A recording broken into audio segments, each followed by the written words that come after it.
Hi friends, ಎಲ್ಲರಿಗೂ ನಮಸ್ಕಾರ. Welcome back to my YouTube channel. ಇವತ್ತಿನ ವಿಡಿಯೋದಲ್ಲಿ ದೇಹಕ್ಕೆ ತಂಪು ಕೊಡುವಂತಹ ರಾಗಿ ಕೀಲ್ಸ ಹೇಗೆ ಮಾಡೋದು ಅಂತ ನೋಡೋಣ. ನಮ್ಮ ಕಡೆ ಎಲ್ಲ ರಾಗಿ ಕೀಲ್ಸ ಅಂತ ಕರೀತಾರೆ.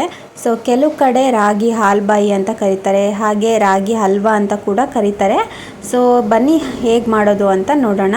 ನೀವಿನ್ನು ನನ್ನ ಚಾನಲ್ನ ಮೊದಲನೇ ಸಲ ನೋಡ್ತಾ ಇದ್ದರೆ ದಯವಿಟ್ಟು ಸಬ್ಸ್ಕ್ರೈಬ್ ಮಾಡಿಕೊಂಡು ಈ ವಿಡಿಯೋನ ನೋಡಿ, ಹಾಗೆ ಸಪೋರ್ಟ್ ಮಾಡಿ. ಈ ವಿಡಿಯೋ ಇಷ್ಟ ಆಯಿತು ಅಂದರೆ ಲೈಕ್ ಮಾಡೋದು ಮಾತ್ರ ಮರಿಬೇಡಿ.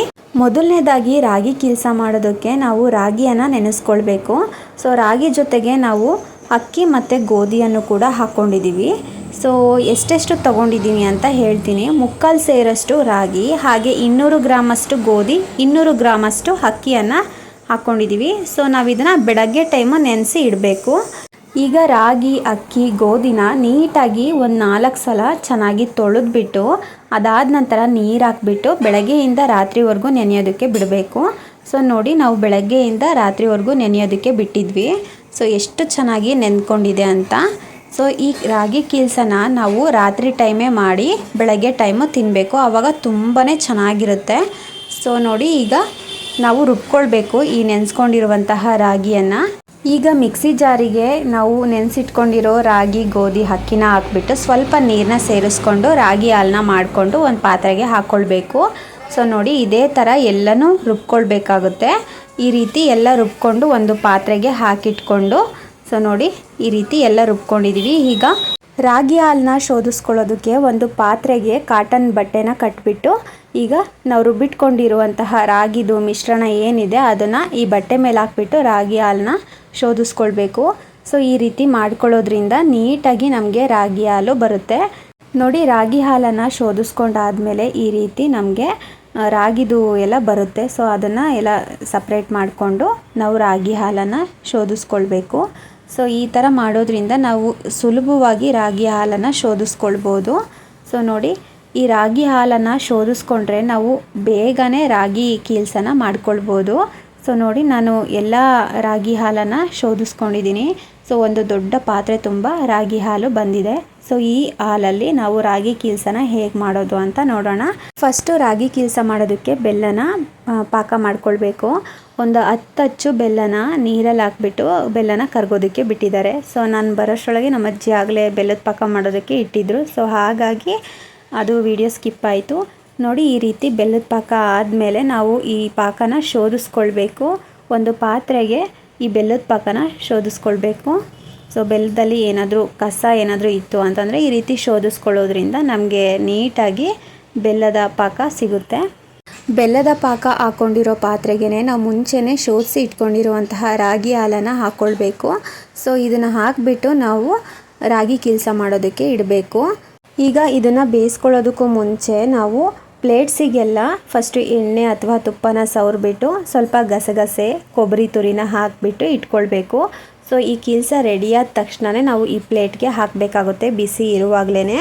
ಸೊ ನೋಡಿ, ನಾನಿಲ್ಲಿ ತೋರಿಸ್ತಾ ಇದ್ದೀನಿ ಅಲ್ವಾ, ಇದೇ ರೀತಿ ಎಲ್ಲ ಪ್ಲೇಟಿಗೂ ನಾವು ರೆಡಿ ಮಾಡಿ ಇಟ್ಕೊಳ್ಬೇಕು. ಸೊ ನಾವು ಜಾಸ್ತಿ ಮಾಡಿರೋದ್ರಿಂದ ನಾವು ಒಂದು 3ರಿಂದ 4 ಪ್ಲೇಟ್ಸ್ಗೆ ಈ ರೀತಿ ಹಾಕಿಬಿಟ್ಟು ಇಟ್ಕೊಂಡಿದ್ದೀವಿ. ಸೊ ಇದೆಲ್ಲ ಆದಮೇಲೆ ನಾವು ಗ್ಯಾಸ್ ಮೇಲೆ ಈ ಕೀಲ್ಸ ಮಾಡೋದಕ್ಕೆ ಇಟ್ಕೊಂಡಿದ್ದೀವಿ. ಸೊ ಈಗ ಗ್ಯಾಸ್ ಮೇಲೆ ಇಟ್ಬಿಟ್ಟು ಕೈ ಬಿಡ್ದ ಮಿಕ್ಸ್ ಮಾಡ್ತಾನೇ ಇರಬೇಕು. ಸೊ ಕೈ ಬಿಟ್ಬಿಟ್ರೆ ಗಂಟುಗಳಾಗ್ಬಿಡುತ್ತೆ. ಸೊ ಕೈ ಬಿಡ್ದೆ ಮಿಕ್ಸ್ ಮಾಡಬೇಕು. ಒಂದು 15 ನಿಮಿಷ ಆಗುತ್ತೆ ಅಷ್ಟೇ ಈ ಕೀಲ್ಸ ಮಾಡೋದು, ತುಂಬಾ ಚೆನ್ನಾಗಾಗುತ್ತೆ. ಸೊ ನೋಡಿ, ನಾವು ತೋರಿಸ್ತಾ ಇದ್ದೀವಿ ಅಲ್ವಾ, ಇದೇ ರೀತಿ ಮಿಕ್ಸ್ ಮಾಡ್ತಾನೇ ಇರಬೇಕು ಕೈ ಬಿಡ್ದ. ಸೊ ಅದು ಗಟ್ಟಿಗಾಗ್ತಾ ಬರುತ್ತೆ. ಮೀಡಿಯಮ್ ಫ್ಲೇಮಲ್ಲಿ ಗ್ಯಾಸನ್ನು ಇಟ್ಕೊಂಡ್ಬಿಟ್ಟು ಒಂದು 15 ನಿಮಿಷ ಈ ರೀತಿ ಮಿಕ್ಸ್ ಮಾಡಿಕೊಂಡ್ರೆ ರಾಗಿ ಕೀಲ್ಸ ಸೂಪರಾಗಿ ರೆಡಿಯಾಗುತ್ತೆ. ತುಂಬಾ ಚೆನ್ನಾಗಿರುತ್ತೆ. ಈ ಬೇಸಿಗೆನಲ್ಲಂತೂ ತುಂಬಾ ತಂಪು ಕೊಡುತ್ತೆ ನಮ್ಮ ದೇಹಕ್ಕೆ, ಹಾಗೆ ಆರೋಗ್ಯಕ್ಕೂ ಕೂಡ ತುಂಬಾ ಒಳ್ಳೆಯದು. ಚಿಕ್ಕ ಮಕ್ಕಳಿಂದ ಹಿಡಿದು ದೊಡ್ಡೋರವರೆಗೂ ತುಂಬಾ ಒಳ್ಳೆಯದು ಆರೋಗ್ಯಕ್ಕೆ. ಸೊ ತುಂಬ ಚೆನ್ನಾಗಿರುತ್ತೆ. ಸೊ ಚೆನ್ನಾಗೂ ಕೂಡ ತಿಂತಾರೆ. ಸೊ ನೀವು ಕೂಡ ಈ ಬೇಸಿಗೆನಲ್ಲಿ ಒಂದು ಸಲ ಟ್ರೈ ಮಾಡಿ ನೋಡಿ. ಸೊ ನಮಗೆಲ್ಲ ತುಂಬಾ ಮಾಡಿಕೊಡ್ತಾಯಿದ್ರು ನಮ್ಮ ಅಜ್ಜಿಯವರು. ಸೊ ನಮಗೆಲ್ಲ ತುಂಬಾ ಇಷ್ಟ ಇದು. ಸೊ ತುಂಬಾ ರುಚಿಯಾಗಿರುತ್ತೆ. ಸೊ ನಾವು ಬೇಸಿಗೆ ರಜಕ್ಕೆ ನಮ್ಮ ಅಜ್ಜಿ ಊರಿಗೆ ಬಂದಾಗೆಲ್ಲ ಸೊ ಈ ರೀತಿ ಮಾಡಿಬಿಟ್ಟು ಇಟ್ಬಿಡೋರು. ಸೊ ರಾತ್ರಿ ಮಾಡಿ ಇಡೋರು, ನಾವು ಬೆಳಗ್ಗೆ ತಿಂತಾಯಿದ್ವಿ. ಸೊ ಆ್ಯಕ್ಚುಲಿ ಇದು ರಾತ್ರಿ ಮಾಡಿ ಇಟ್ಟು ಬೆಳಗ್ಗೆ ತಿಂದ್ರೇ ತುಂಬ ಚೆನ್ನಾಗಿರುತ್ತೆ. ನೋಡಿ 10 ನಿಮಿಷ ಬೇಯಿಸ್ಕೊಂಡಾದಮೇಲೆ ಈ ರೀತಿ ಗಟ್ಟಿ ಆಗ್ತಾ ಬರ್ತಾ ಇದೆ. ಸೊ ಇದು ಇನ್ನೊಂದು ಸ್ವಲ್ಪ ಗಟ್ಟಿ ಆಗಬೇಕು. ಸೊ ಅಲ್ಲಿವರೆಗೂ ನಾವು ಇದೇ ರೀತಿ ಮಿಕ್ಸ್ ಮಾಡ್ಕೊಳ್ತಾನೆ ಇರಬೇಕು. ಸೊ ನಮ್ಮ ಮನೆಯಲ್ಲಿ ಜಾಸ್ತಿ ಜನ ಇರೋದ್ರಿಂದ ನಾವು ಸ್ವಲ್ಪ ಜಾಸ್ತಿ ಕ್ವಾಂಟಿಟಿಯಲ್ಲಿ ಮಾಡ್ಕೊಂಡಿದ್ದೀವಿ. ಸೊ ನೋಡಿ ಕರೆಕ್ಟಾಗಿ ಈಗ ಬೆಂದಿದೆ. ಸೊ ಅದಕ್ಕೆ ನಾವು ರಾಗಿ ಕೀಲ್ಸ ಮಾಡೋದಕ್ಕೆ ಬೇಯಿಸ್ಕೊಳ್ಬೇಕಾಗುತ್ತೆ. ಈಗ ನಾವು ಮುಂಚೆನೇ ರೆಡಿ ಮಾಡಿ ಇಟ್ಕೊಂಡಿರೋ ಪ್ಲೇಟ್ಸಿಗೆಲ್ಲ ಈ ರಾಗಿ ಕೀಲ್ಸೋದು ಏನಿದೆ ಬಿಸಿ ಬಿಸಿ ಇರುವಾಗಲೇ ಹಾಕ್ಕೊಳ್ಬೇಕು. ಸೊ ಆವಾಗ ನೀಟಾಗಿ ಸ್ಪ್ರೆಡ್ ಆಗುತ್ತೆ. ಸೊ ನೋಡಿ ಈ ರೀತಿ ಎಲ್ಲ ಹಾಕ್ಕೊಂಡಾದ್ಮೇಲೆ ಈ ಕೀಲ್ಸಾದ ಮೇಲೆ ಕೂಡ ನಾವು ಸ್ವಲ್ಪ ಗಸಗಸೆ ಹಾಗೆ ಕೊಬ್ಬರಿ ತುರಿನ ಹಾಕ್ಕೊಳ್ಬೇಕು. ಸೊ ಈ ರೀತಿ ಹಾಕೋದ್ರಿಂದ ತುಂಬಾ ರುಚಿಯಾಗಿರುತ್ತೆ.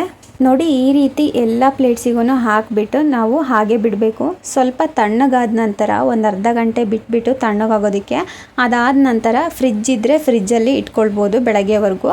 ಸೊ ನಮ್ಮ ಅಜ್ಜಿ ಮನೆಯಲ್ಲಿ ಫ್ರಿಜ್ ಇಲ್ಲ, ಹಾಗಾಗಿ ನಾವು ಹಾಗೆ ಬಿಡ್ತಾ ಇದ್ದೀವಿ. ಸೊ ಹಾಗೆ ಬಿಟ್ರೂ ಒನ್ ಡೇ ಏನೂ ಆಗೋದಿಲ್ಲ.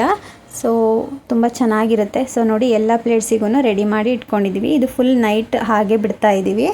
ಸೊ ಬೆಳಗ್ಗೆ ತೋರಿಸ್ತೀನಿ ಹೇಗಾಗಿರುತ್ತೆ ಅಂತ. ಸೊ ನೋಡಿ ಬೆಳಗ್ಗೆ ಎಷ್ಟು ಚೆನ್ನಾಗಿ ಆಗಿದೆ ಅಂತ.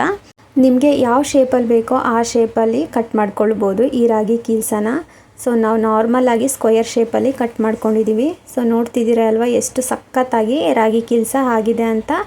ಸೊ ನೀವು ಕೂಡ ಇದೇ ವಿಧಾನದಲ್ಲಿ ಒಂದು ಸಲ ರಾಗಿ ಕೀಲ್ಸನ ಟ್ರೈ ಮಾಡಿ ನೋಡಿ, ತುಂಬಾ ಚೆನ್ನಾಗಾಗುತ್ತೆ. ಕೈಯಲ್ಲಿ ಮುಟ್ಟಿದ್ರೇ ಜಾರೋಗುತ್ತೆ, ಅಷ್ಟು ಸಖತ್ತಾಗಿದೆ. ಹಾಗೆ ತಿನ್ನೋದಕ್ಕೂ ಕೂಡ ಮಸ್ತಾಗಿದೆ. ಬಾಯಲ್ಲಿ ಇಟ್ಕೊಂಡ್ರೆ ಹಾಗೆ ಕರಗುತ್ತೆ, ಅಷ್ಟು ಸಖತ್ತಾಗಿದೆ. ಸೊ ನೋಡಿದ್ರಿ ಅಲ್ವಾ ಫ್ರೆಂಡ್ಸ್, ನಮ್ಮ ಅಜ್ಜಿ ಮಾಡೋ ರೀತಿ ನೀವು ಕೂಡ ರಾಗಿ ಕೀಲ್ಸನ ಟ್ರೈ ಮಾಡಿ ನೋಡಿ, ತುಂಬಾ ಚೆನ್ನಾಗಾಗುತ್ತೆ. ಸೊ ನಿಮ್ಮೆಲ್ಲರಿಗೂ ಇವತ್ತು ತೋರಿಸಿರುವಂತಹ ಅಜ್ಜಿ ಮಾಡಿರುವಂತಹ ರಾಗಿ ಕೀಲ್ಸ ರೆಸಿಪಿ ಇಷ್ಟ ಆಗಿದ್ದರೆ ಪ್ಲೀಸ್ ನನ್ನ ಚಾನಲ್ನ ಸಬ್ಸ್ಕ್ರೈಬ್ ಮಾಡ್ಕೊಳ್ಳಿ. ಹಾಗೆ ಈ ರೆಸಿಪಿ ಇಷ್ಟ ಆಗಿದ್ದರೆ ಲೈಕ್ ಮಾಡಿ. ನೀವು ಕೂಡ ಮನೆಯಲ್ಲಿ ಟ್ರೈ ಮಾಡಿ ಹೇಗೆ ಬಂತು ಅಂತ ಕಮೆಂಟ್ ಮಾಡಿ ತಿಳಿಸಿ. ಈ ವಿಡಿಯೋನ ಕೊನೆಯವರೆಗೂ ನೋಡಿರೋ ತಮ್ಮೆಲ್ಲರಿಗೂ ಧನ್ಯವಾದಗಳು.